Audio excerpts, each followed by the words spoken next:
The Cardinals are getting ready, the secret ritual hours away, for the first vote for a new pope. And there, right behind me at St. Peter's Basilica, in the center window, a new red curtain awaiting him. And when chosen, that's where he'll emerge to greet the faithful. And in another room tonight, there are robes in 3 different sizes. And there are new shoes for the man selected to walk in the shoes of St. Peter the fisherman.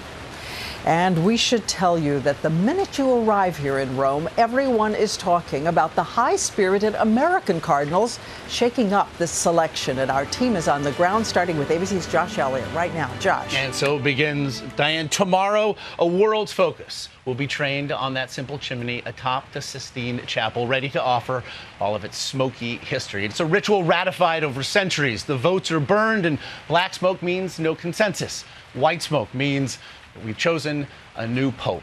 And yet, in so many ways, the direction that the church now charts for itself will be as important as the man chosen to lead it. Today, we got just a glimpse of what those 115 voting cardinals would see as they entered the halls of the Sistine Chapel, courtesy of Vatican TV. The frescoed history of those halls overshadowed by the votes that will take place within them tomorrow. Yesterday, the Cardinals led masses at the local churches around Rome. And for one, it would be his final mass before becoming pope. Mi sento sempre a casa. Might that pope be Cardinal Timothy Dolan of New York? In the days leading to Conclave, he's become a darling of the Italian press. Or might that pope be Cardinal O'Malley of Boston, whose humble Capuchin robes and leadership in the wake of the nationwide sexual abuse scandal have endeared him to his fellow electors? While neither claims to want the job. That's just way too out of the realm of probability. I have bought a round-trip ticket, so... Their candidacies are a sign of a race that has no clear frontrunner. Cardinal O'Malley and Cardinal Dolan are both quite popular here in Italy. There's already sort of fan clubs around the two of them. Still, the 28 Italian cardinals represent by far the biggest voting bloc by nationality.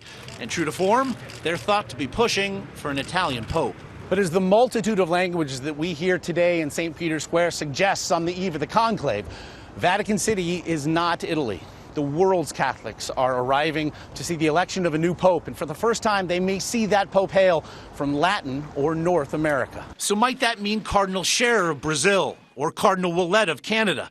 2 candidates backed by a faction of traditionalists who work in the Vatican. They're looking for someone who has executive skills. Someone talked about Jesus with an MBA. This is a historic election with the church at a crossroads, particularly in the United States. In fact, in a new ABC News Washington Post poll, an overwhelming number of American Catholics disapprove of the church's handling of the sex abuse scandals, in addition to criticism shared worldwide of the secretive and allegedly corrupt Vatican banking system. What is it that the church needs? Where does the church need to go? One thing is certain. The race is wide open, with all eyes on that chimney as Rome awaits tomorrow. And Diane, of course, no one can really predict whom the Pope will be, but whether it be a conservative, a reformer, an Italian, a North American, Latin American, and African, the one thing that all factions can agree upon, according to the experts, is that age and stamina will be crucial factors come this election. So look for a pontiff in his 60s, young and spry enough to handle the grueling demands that this next pope will surely face. They want to signal vitality. Thank you so much, Josh. And there's something we want to show you, because when those cardinals gather to choose an heir to St. Peter, they will be standing above a sacred place, 40 feet beneath the dome behind me. There is a crypt, and in it a relic discovered in the 1940s inside a wall marked with the symbol of Peter. The bones of a man in his 60s when he died, and the Pope declared them to be the bones of St. Peter, who was also crucified. And the dome above reaches toward the gates of heaven, where he is believed to be waiting with the keys. As the cardinals gather beneath, there's princes on earth. And now let's bring in ABC's Cecilia Vega with what they are going to do as this ancient process unfolds. One day before the doors to the Sistine Chapel are locked, Padre, e Figlio. An oath of secrecy for the only people allowed in during the conclave. 90 people in all, doctors, nurses, waiters, Swiss guards, paving the way for 115 cardinals to select the next pope. Is this daunting for some people? I think it frightens them. Some have told me it's a scary moment.